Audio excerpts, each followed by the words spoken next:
Bye चितळेंची bhakarwadi एकदम खास, कारण चवीला भारी आणि पाम ऑइल अजिबात नाही। हेडलाईन्स नंतर बुलेटिन मध्ये आपलं स्वागत आहे आणि यानंतर आपण थेट जाणार आहोत बारामतीमध्ये।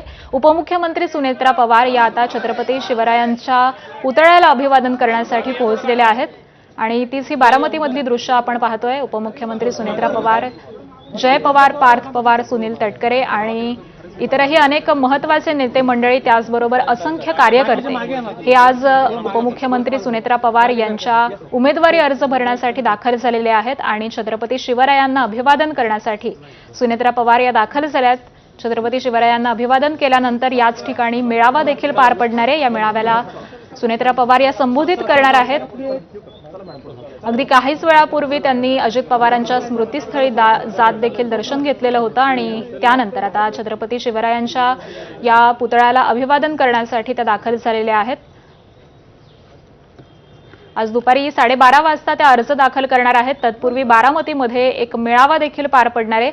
या मेळाव्याला देखील असंख्य कार्यकर्ते हे उपस्थित आहेत, त्यामुळे या मेळाव्यामध्ये उपमुख्यमंत्री सुनेत्रा पवार या आता नेमकं काय बोलतात, काय संबोधित करतात हे देखील पाहणं अत्यंत महत्त्वाचं ठरणार आहे। असंख्य कार्यकर्ते तर जमा झालेलेच आहेत, त्याचबरोबर महायुतीमधील अनेक नेते देखील आज उमेदवारी अर्ज भरताना इथं दाखल होणार आहेत।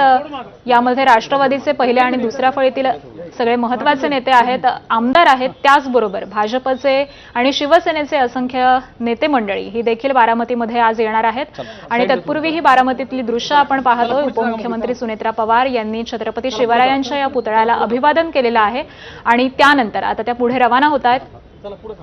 अगदी काहीच वेळापूर्वी त्यांनी कन्हेरी इथल्या देवळामध्ये जाऊन देखील त्या नतमस्तक झालेल्या होत्या।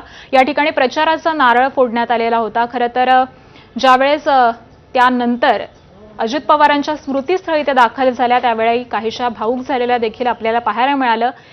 अजित पवारांच्या निधनानंतरची ही पोटनिवडणूक आहे आणि याच पोटनिवडणुकीचा उमेदवारी अर्ज हा सुनेत्रा पवार आज दाखल करणार आहेत, त्यामुळे काहीशी या पोटनिवडणुकीला दुःखाची किनार देखील असल्याचं दिसतंय।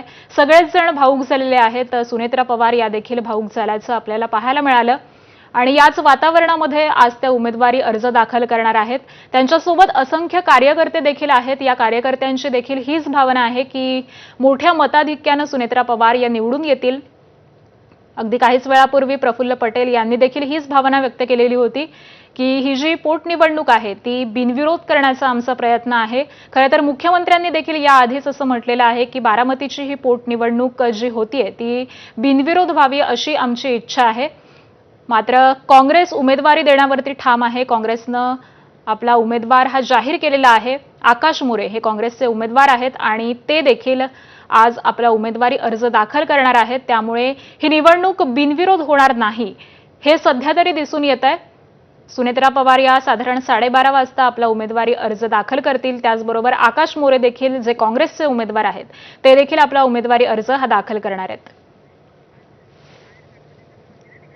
आणि याच ठिकाणी बाहेर गणेश मंदिर देखील आहे आणि या मंदिरामध्ये देखील सुनेत्रा पवार या गेलेल्या होत्या आणि त्यांनी तिथे देखील जाऊन दर्शन घेतलेलं आहे। अनेक महिला कार्यकर्त्या देखील सुनेत्रा पवार यांच्या सोबत आज उमेदवारी अर्ज भरताना दिसतात आपल्याला। असंख्य कार्यकर्ते आहेत, महिला पुरुष असे असंख्य कार्यकर्ते आज बारामतीमध्ये उपस्थित आहेत आणि त्यांच्याच सोबत सुनेत्रा पवार या शक्ती प्रदर्शन करत आपला उमेदवारी अर्ज हा 12:30 वाजता दाखल करणार आहेत। परंतु तत्पूर्वी याच ठिकाणी कार्यकर्ता मेळावा देखील पार पडणार आहे, त्यामुळे या मेळाव्यामध्ये सुनेत्रा पवार आता काय बोलतात, आपल्या सगळ्याच कार्यकर्त्यांना काय आवाहन करतात हे देखील पाहणं अत्यंत महत्त्वाचं ठरणार आहे। कार्यकर्ता मेळाव्यामध्ये त्यांचं संबोधन नेमकं कशा पद्धतीचं असणार आहे हे पाहणं महत्त्वाचं असेल। आणि याच संदर्भामध्ये आपण अपडेट जाणून घेऊयात आमचे प्रतिनिधी जयदीप भगत यांच्याकडून। जयदीप, खरं तर आकांक्षा आपल्या सगळ्यांना माहिती आहे की आज सुनेत्रा पवार आपला उमेदवारी अर्ज दाखल करत आहेत। अवघ्या काही वेळामध्ये त्यांच्या कार्यकर्ता मेळाव्याला सुरुवात होईल। त्याआधी ज्या आहेत त्या बारामतीमधल्या विविध ठिकाणी जात आहेत। आज सुनेत्रा पवारांनी सुरुवात जी आहे ती काटेवाडी गेल्या। सुरुवातीला त्यांनी अजित पवारांच्या आईचे आशीर्वाद घेतले, त्यानंतर जे आहे त्या कन्हेरीचं जे पवारांचं श्रद्धास्थान आहे, खरं तर 1967 पासून शरद पवारांची ज्यावेळेस पहिली निवडणूक लढवली त्यावेळेस पासून सुनेत्रा पवार शरद पवारांचा प्रचाराचा नारळ त्यात कुठलीही निवडणूक असू द्या त्याच मंदिरात जो आहे तो नारळ वाढवला होता, त्या ठिकाणी जाऊन दर्शन घेतलं. त्याच्यानंतर जे आहे ते अजित पवारांच्या स्मृतीस्थळी देखील त्या ठिकाणी गेल्या आणि आता छत्रपती शिवाजी महाराजांच्या पुतळ्याला अभिवादन करून त्या मंदिरात आलेल्या आहेत. त्या ठिकाणी अभिवादन करतायत. त्यानंतर डॉक्टर बाबासाहेब आंबेडकरांच्या पुतळ्याला अभिवादन करतील आणि त्यांचा जो आहे तो कार्यकर्ता मेळावा पार पडणार आहे.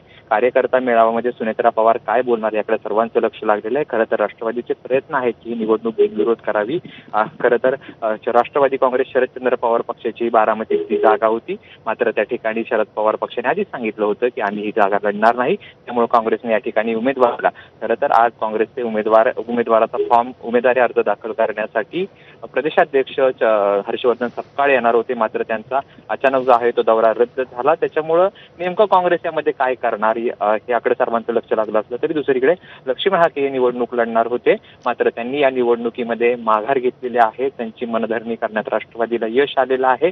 आता नेमकं कशा पद्धतीनं पुढे जे आहे ती निवडणूक होती ती बिनविरोध करण्यामध्ये यश येतं हे पाहणं महत्वाचं आहे. खरं तर कालपर्यंत 19 उमेदवारी अर्ज जे आहेत ते दाखल झालेले आहेत. त्यातले 17 उमेदवार आहेत. 2 उमेदवारांनी 2 वेळा उमेदवारी अर्ज दाखल केले.